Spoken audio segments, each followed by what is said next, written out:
اعوذ باللہ من الشیطان الرجیم بسم اللہ الرحمن الرحیم وَإِن كَانَ ذُو عُسْرَةٍ فَنَظِرَةٌ إِلَى مَيْسَرَةٍ وَأَن تَصَدَّقُوا خَيْرٌ لَكُمْ إِن كُنتُمْ تَعْلَمُونَ۔ صدق اللہ العظیم۔ یہ تیسرے پارے میں سورہ بقرہ کی آیت نمبر 280 ہے۔ اس میں اللہ تعالیٰ یہ فرما رہے ہیں کہ اگر ایک مسلمان نے کسی شخص سے قرضہ لینا ہے، اس نے اس کو دیا تھا، اب واپس لینا ہے، اور جس نے اس کا قرضہ دینا ہے وہ تنگ دست ہے، اس کے مالی حالات ابھی قرض کی واپسی کی اجازت نہیں دے رہے، اس کے پاس قرض واپس کرنے کی گنجائش نہیں ہے، تو اللہ تعالیٰ فرما رہے ہیں کہ اس کے پاس جب تک گنجائش نہیں ہو جاتی تب تک اس کو مہلت دو۔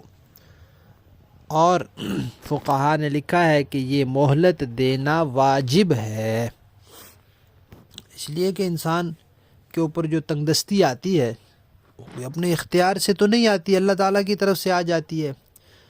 تو جس اللہ نے آپ کو مال دیا تھا، آپ نے اس مال میں سے اس کو قرضہ دیا، اسی اللہ نے اس وقت اس پر تنگ دستی مبتلا کی ہے، اس کو تنگ دستی میں مبتلا کیا ہے، اور اسی اللہ نے آپ کو حکم دیا ہے کہ اب آپ اس کو مہلت دیں، جب اس کے پاس گنجائش ہوگی پھر قرضہ واپس کرے گا۔ اور ساتھ یہ فرمایا کہ اگر صدقہ کر دیں تو یہ تو آپ کے حق میں کہیں زیادہ بہتر ہے۔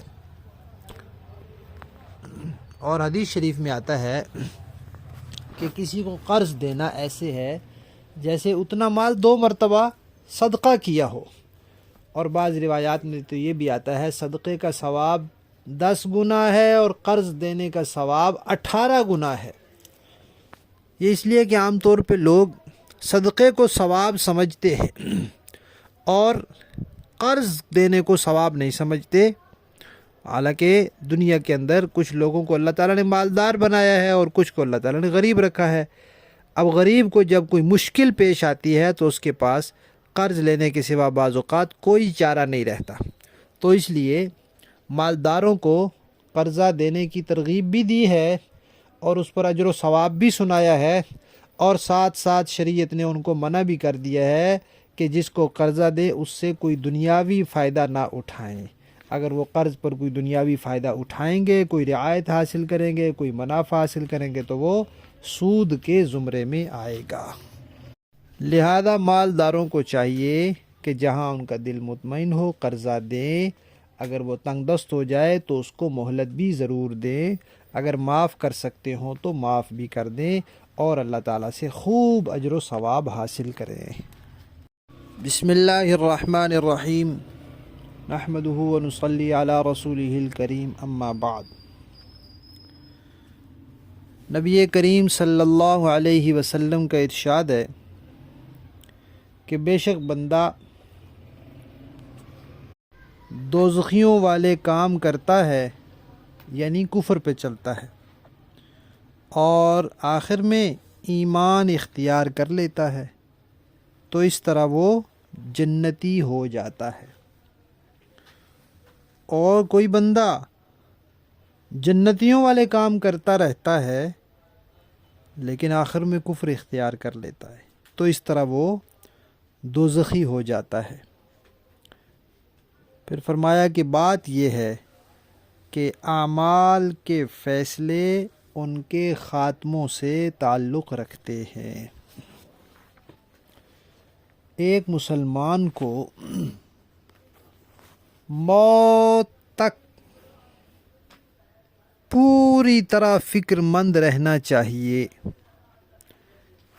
کہ انسان کا نفس، شیطان اور اس کے چیلے آخری لمحے تک انسان پر ڈورے ڈالنے کی کوشش کرتے رہتے ہیں، اور انسان اگر غافل ہو جائے یا عجب اور تکبر میں آ جائے تو پھر وہ ان کا شکار ہو جاتا ہے۔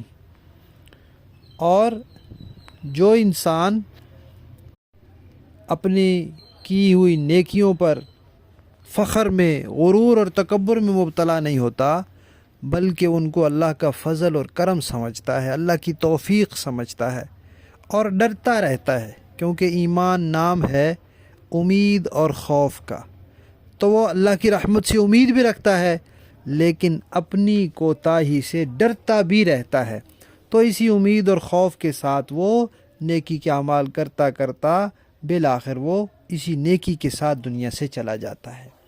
تو نیکی صرف کر لینا کافی نہیں ہے، بلکہ اس نیکی کو بچانے کی بھی ضرورت ہے، اور اس کا طریقہ یہی ہے کہ انسان آخر دم تک بے فکر نہ ہو، مطمئن نہ ہو، بلکہ ڈرتا رہے اور اللہ تعالیٰ سے مدد مانگتا رہے کہ یا اللہ آپ مجھے سیدھے راستے پر قائم رکھیں۔ اللہ تعالیٰ ہمیں اس پر عمل کی توفیق عطا فرمائے، آمین۔ بسم اللہ الرحمن الرحیم، نحمدہ ونصلی علی رسولہ الکریم، اما بعد۔ روزے کے لیے نیت ضروری ہے، شرط ہے، نیت کے بغیر روزہ نہیں ہوتا، اور نیت اصل میں دل کی ہوتی ہے، کہ دل میں انسان کی نیت ہو، دل میں ارادہ ہو کہ روزہ رکھنا ہے۔ رات کو جب ہم سوتے ہیں تو ہمارا ارادہ ہوتا ہے کہ صبح ہم نے اٹھنا ہے، سحری کھانی ہے، روزہ رکھنا ہے، تو اتنی نیت بھی کافی ہوتی ہے۔ یا صبح جب ہم اٹھتے ہیں، اٹھتے ہی اس نیت سے ہے کہ روزہ رکھنا ہے، تو دل میں ارادہ ہوتا ہے، یہ بھی کافی ہے۔ سحری کھاتے ہیں، سحری کھاتے ہوئے بھی یہی ارادہ ہوتا ہے کہ روزہ رکھنے کے لیے سحری کھا رہے ہیں، تو یہ نیت کافی ہے۔ لیکن انسان اگر دل میں یہ سوچ لے کہ یا اللہ آپ کی رضا کے لیے میں کل کے روزے کی نیت کرتا ہوں۔ کل اس لیے کہتے ہیں کہ صبح صادق سے پہلے پہلے جب ہم سحری کھا رہے ہوتے ہیں تو وہ رات ہوتی ہے، اور روزہ تو دن کا ہوتا ہے، تو جب رات میں کوئی بات کی جاتی ہے دن کے حوالے سے تو کہا جاتا ہے کل، یعنی دن کو یوں ہوگا، تو اس لیے کل کہہ دیا جاتا ہے۔ تو انسان دل میں یہ نیت کرے کہ یا اللہ آپ کے لیے میں رمضان کے کل کے روزے کی نیت کرتا ہوں، بس۔ اور یہ اگر زبان سے کہہ دے، یہ نیت جو دل میں ہے یہ زبان پر آ جائے تو زیادہ اچھا ہے۔ زبان سے الفاظ ادا کرنے کے ساتھ نیت پکی ہو جاتی ہے، پختہ ہو جاتی ہے، دھیان ہو جاتا ہے انسان کا۔ وہ اردو میں کہہ لیں تب بھی ٹھیک ہے، عربی میں کہہ لیں تب بھی ٹھیک ہے، نیت ہی کرنی ہے۔ اردو میں کہیں گے تو یا اللہ میں آپ کے لیے کل کے رمضان کے روزے کی نیت کرتا ہوں، عربی میں کہیں گے تو بصوم غد نویت من شہر رمضان۔ تو بہرحال نیت ضروری ہے، نیت کے بغیر روزہ نہیں ہوتا۔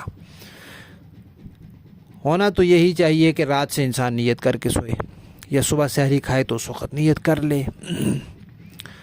اور اگر کوئی نہیں کر سکا، یا بیچارہ بیمار تھا، صحت ساتھ نہیں دے رہی تھی، تو اس کو اندازہ نہیں ہو رہا تھا کہ آج میں روزہ رکھ سکوں گا یا نہیں رکھ سکوں گا، تو اس نے روزے کی نیت نہیں کی، سحری کا وقت ختم ہو گیا، فجر کی نماز ہو گئی، سورج نکل آیا، اب اس کو یہ لگ رہا ہے کہ میں تو روزہ پورا کر سکوں گا، طبیعت بہتر ہو گئی ہے، تو اب بھی اس کے پاس گنجائش ہے، روزے کی نیت کر لے، روزہ ہو جائے گا۔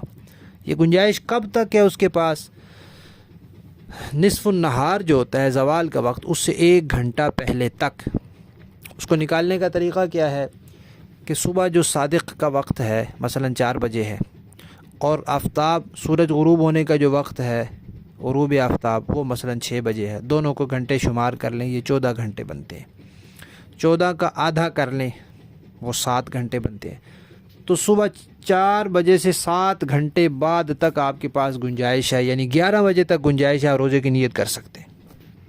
اگر صبح صادق 4 بجے ہو رہی ہے اور سورج 6 بجے شام کو غروب ہو رہا ہے، تو آپ 11 بجے تک آپ کے پاس وقت ہے، روزے کی نیت کر لیں، روزہ ہو جائے گا۔ اور جب اس کے بھی وقت گزر گیا، اب زور ہو گئی ہے، اب آپ کہیں جی کہ میری طبیعت تو ٹھیک ہو گئی ہے، میں روزہ اب نہیں ہوگا، نیت پہلے کر لیں، پھر روزہ ہو جائے گا، ورنہ نہیں ہوگا۔